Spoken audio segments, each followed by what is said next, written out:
Hi. So I wanted to take a few minutes today to discuss my advocacy efforts within this semester and my future possibilities for advocacy plans. If I'm being perfectly honest, advocacy was something I never thought about before Kent. It just didn't cross my mind, and I didn't think what I had to say would matter. I know better than that now. While I haven't engaged in any major level advocacy efforts this semester, I did realize that a lot of the things that I do on a daily basis are considered advocacy at a micro or a meso level. Much of this semester I have spent working with homeless coalitions that are local and with clients that are homeless, which is why I chose that as the social concern that was most pressing to me. I have seen multiple clients that have mental illness or substance use diagnoses receive assistance for homes and housing, and this assistance, because of lack of availability for housing, this assistance sometimes actually makes things worse for the clients because it places them into environments that have a high drug or high crime rate, or where they're at a high risk of exploitation or abuse. Obviously, if I'm homeless and you tell me that you're going to give me a place to live and you're going to pay for it, I'm not going to be too picky. I'm going to say, okay. And what should be increasing someone's success, many times I've noticed, decreases it and increases their mental health and substance use symptoms because of the environment that they're placed in.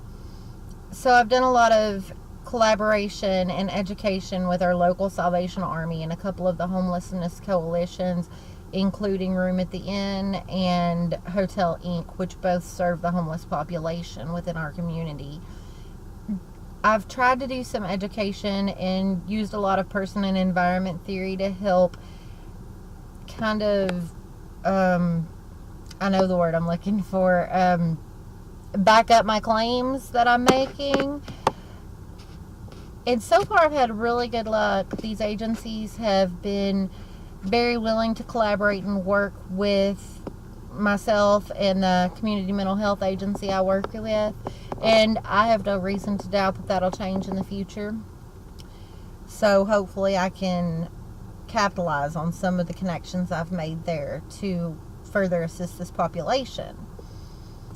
While homelessness in general is a huge concern, and especially in Bowling Green, I specifically work with people with severe and persistent mental illness, and a lot of the times they'll have a co-occurring diagnosis of substance use. Because of those diagnoses, there are specific programs that they can have. There's a lot of criteria the individual has to meet, but very little criteria that the housing itself has to meet. So one of the things that I would like to do is to be able to look at possible grant funding to allocate some funds into a pool and maybe put some stipulations on what kind of housing would be appropriate. I'm not exactly sure what those would be yet, but possibly linking it to a crime rate or into certain areas of town that have lower crime rates to maybe increase the chance of success for these individuals. I've also thought about partnering with some landlords and seeing if there's any kind of tax break or benefit that they could get for offering these individuals areas that are a little bit more safe. One of the things that I'm most excited about, and I probably won't even attempt it for a little while because I would want to get very much more stable first, would be I would like to talk with the managed care organizations, because I work with them on a daily basis getting authorizations. So I've made some contacts that I think could point me in the right direction. I would like to maybe talk with the managed care organizations and possibly some policymakers to see if there's a way to work in housing assistance if certain criteria is met, so that a portion of that could be paid through the managed care organization just like any other preventative measure.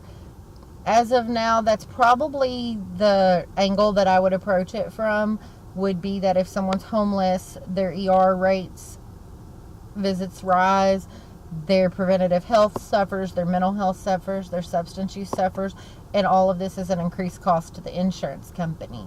So in a preventative measure, if the insurance company would help them get safe and affordable housing in an environment that's not drug ridden and that the risk of exploitation is reduced, this would actually cost them less in the long run.